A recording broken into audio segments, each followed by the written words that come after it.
So the song Great is Thy Mercy starts with the chord 2. Okay, we're in the key of C. That's the progression on screen. So this is how it goes. Great is thy mercy towards me, your loving kindness towards me. Okay, so you can see we didn't add any passing chord when approaching the chord 2 in this song. So we just went directly to the chord 2. That is great is thy mercy. We didn't add any passing chord. So what we can do now, we can add some couple of passing chords before we get to this chord 2. And you see how it's really going to change the flow of the song and make it much more awesome. So we can add this passing chord before approaching the chord 2. Here's how it will sound. Great is thy mercy.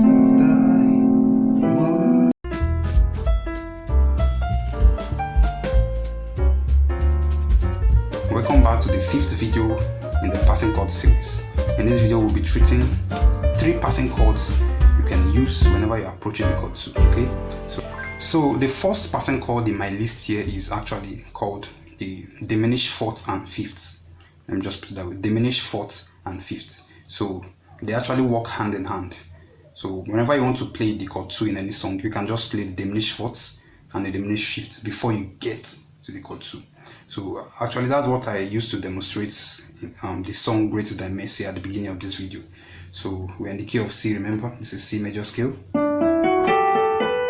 Okay, so here's the 4th note of the scale: 1, 2, 3, 4. Okay, that is F. And here's the 5th note of the scale: 1, 2, 3, 4, 5. That is G. Okay, so what we can now do is to build a diminished 7th chord, or simply diminished triad, but it will make more sense if it's the 7th chord. I'm going to play diminished 4th and diminished 5th before we get to the 2. It makes so much sense that way. So to build diminished 7th chord is very, very, very simple.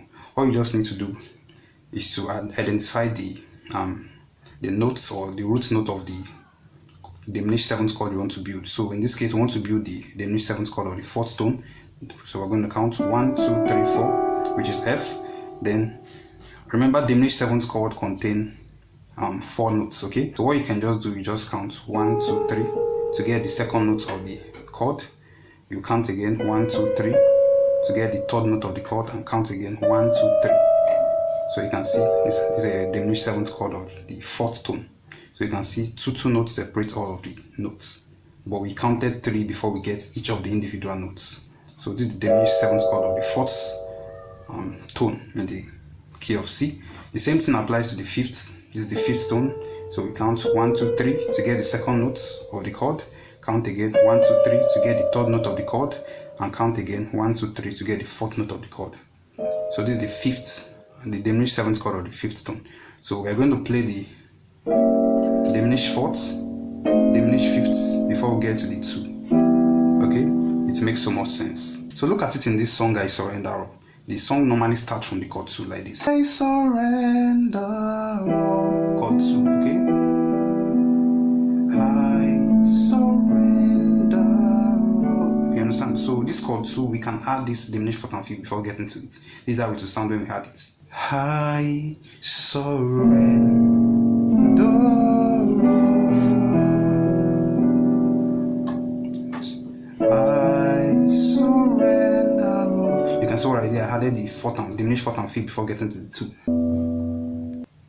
So the next passing chord that you can use to your chord 2 is called the secondary dominant. And if you've watched the passing chord that can lead you to the chord 5 video, that's the link above, you will see that I emphasized on this secondary dominant, and you can see it also works in the chord 2. Okay, so whenever you want to play the chord 2, you just play the secondary dominant chord of the chord 2. But I don't want to make this so complex. Let's just make it easy. So what we can call the secondary dominant chord is the major 6th. So where's the chord 6 tone? So where's the 6th tone in the scale? 1, 2, 3, 4, 5, 6. Okay, so we're going to make this 6. Know that normally the 6th chord is a minor chord, but we can make it a major chord. So when you make it a major chord, it pulls you to the chord 2. So this is the chord 2, and mainly that's because of this note. You can see this note is just a semitone away from the chord 2. So this note wants to resolve to the chord 2. So when you play this, it pulls you strongly to the chord 2. So I'm going to be using a song called El Shaddai. You should be familiar with it, and you'll see that secondary dominant chord is actually used in this song. So I'm going to play the song, and I'm going to show you the exact time I use that, and I'm going to explain a little about it. So this is how it goes. How shall I? Okay. How shall I? Hello, Lord and Adonai. A to H, you're still the same. By the power of your name. This is actually the chord. You can see this. It sounds cool. Before we now get to the 2. El Shaddai again, you see? El Shaddai. Alright, so let me explain a little about it, what's going on here. So the part I'll be emphasizing on is the part that it goes like this. By the power of your name. Is actually the chord. So this chord now leads us to the chord 2. So it's actually in the key of C, you know, A is our 6th tone. That is 1, 2, 3, 4, 5, 6. So we can just play the major version of it. Normally it's a minor chord, but we can play the major version of it. We can even add the dominant 7th note to it.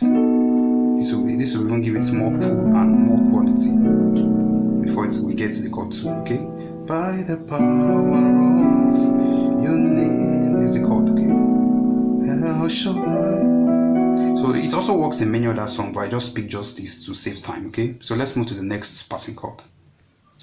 So the last type of should I call it passing chord or passing notes? Let me just call it passing notes this time around, that you can use whenever you're heading to the chord 2. Is called chromatic passing notes. So I'm going to be demonstrating this in the song Pass Me Not, O Gentle Savior. This is actually a hymn.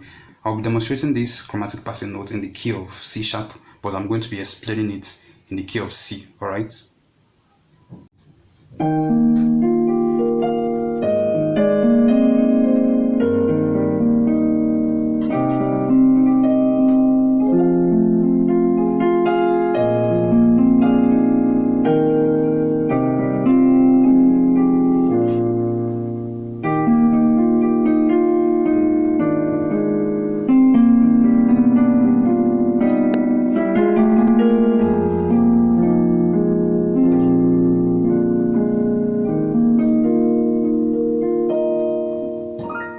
See that kind of chromatic work up I did.